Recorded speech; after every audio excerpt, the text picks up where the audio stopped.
Hi everyone, my name is Cesi and today I'm going to be sharing my green salsa recipe with you.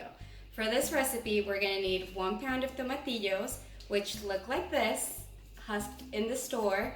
Once we peel them, they'll look like this. We're going to need 1/4 of an onion, 1 lime, a serrano and a jalapeño pepper, and some garlic. You could use 2 cloves. I had a big garlic, so I just kind of split a small chunk of it.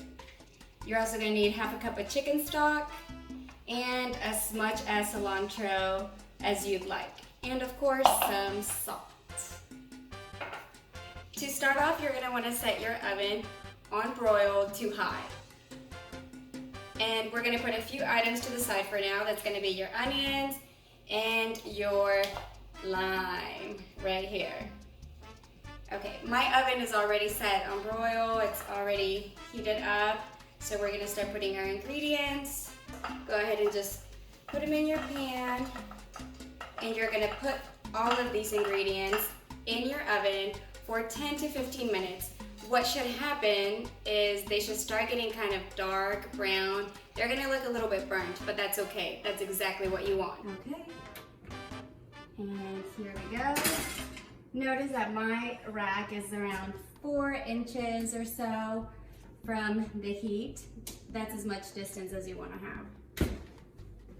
While we're waiting for our ingredients to cook, I'd like to talk about a few things, starting with Hispanic Heritage Month. So typically Hispanic Heritage Month starts from September 15th and it goes all the way to October 15th. This is a really special time for Latinos and Hispanics because it celebrates the accomplishments and all the things that we've added to American society. I am from Monterrey, Mexico, which is a huge city. It's also really driven by the steel industry, so that's a similarity that Monterrey has to Ashland. Throughout schooling in Mexico, you learned about how that part of the industry shaped the city in the ways in which we know. We grow up eating a lot of traditional foods, and I often get questions about what those foods look like. So in Monterrey, the northern region of Mexico where I'm from, we pride ourselves in several different dishes like el cabrito and glorias, which is a sweet condensed milk dessert. That's exactly what you want it to look like. So you can grab yourself a pair of tongues and do a little flip to make sure that they're all nice and dark and even. Just like that.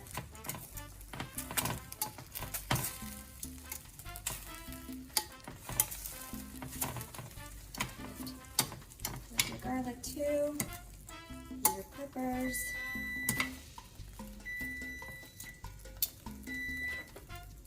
And they'll go back in for another 10 to 15 minutes.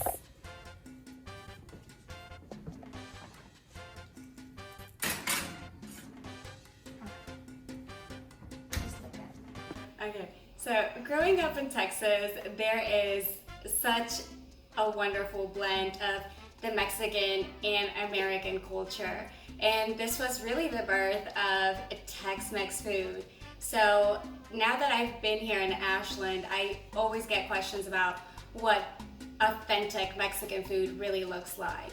And while I'm not going to go into the details of how we cook a lot of things, I will tell you some differences that have actually just arisen from Tex-Mex, like the use of yellow cheese in enchiladas or the use of chili in enchiladas as well, and the way that people even cook their quesadillas over here, that you'll add fajita or things like that, or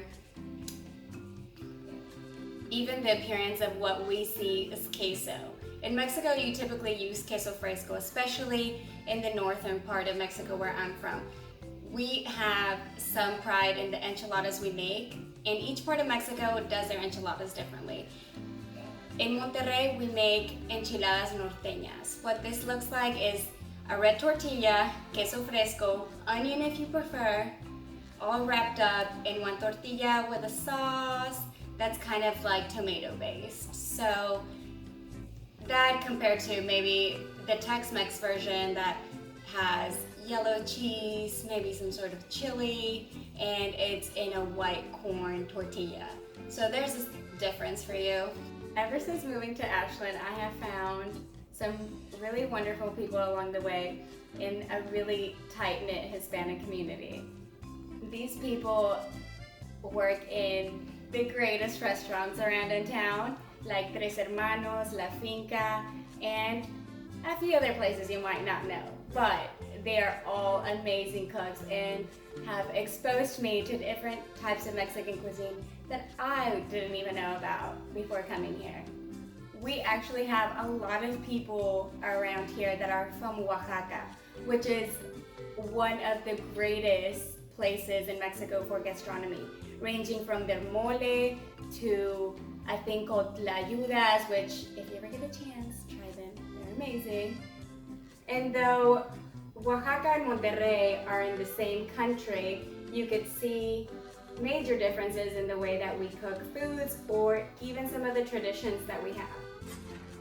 This is what you want it to look like. I know. It looks kind of like, oh, you burnt it, but you didn't. Don't be scared. So you're gonna wanna add your chicken broth. That's half a cup, if you forgot. And grab yourself a little wooden spoon. Mix it up. Make sure that you kind of get all those little dark parts so nothing is sticking in there. You're gonna want to take your serrano and your jalapeño out, which, by the way, let's talk about how to say jalapeño. So this one's kind of hot since it just came out, but you're gonna want to take all of those out. Other than that, it's gonna be super spicy. If you do want your salsa spicy though, you can keep some of that in there. Just like that. See, I'm gonna leave a few seeds just to add some heat to mine. And it'll go right into our blender thingamabob. And this is what I mean by the vein. You see how like, press that? You want to take that off because it's going to be really spicy otherwise. Put it off, get the seeds off, just like that. Put it in. And same goes again. Okay, let's get back to talking about how to say jalapeno. I hear people say this wrong all the time. So it's actually pronounced jalapeño. So it's not jalapeno, it's not jalapeno, jalapeno, jalapeno. It's jalapeño. I mean, you should really try to say that "new" sound, kind of like an airplane, like "new, jalapeño." Does that make sense? Okay. All right. And so these are the veins. This is stuff you don't want. That's gonna make it spicy. See, mine are all nice and naked now. Okay. Now remember we had set aside our lime, right? Yeah. Our onion and our cilantro. I'm just gonna put it all in one thing. So we're just gonna dump it all in. I always like to start by the onions because they're kind of chunky. Just put it all in there. You can also add pepper in it if you like. Kind of just like salt and lime.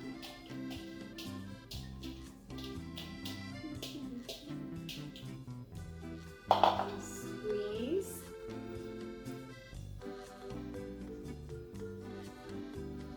Side note, this helps it stay fresher for a longer amount of time. Kind of like guacamole, if you put lime on it, it'll stay fresher and greener for longer. And also, let's talk about how to say that. It's guacamole, not guacamole, right? Okay. And put some salt.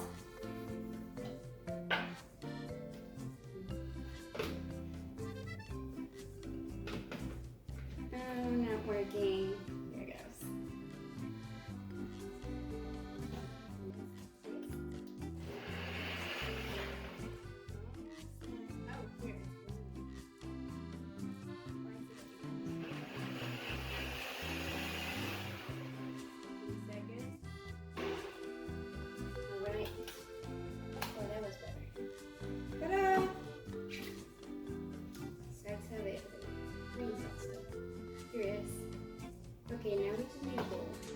it goes.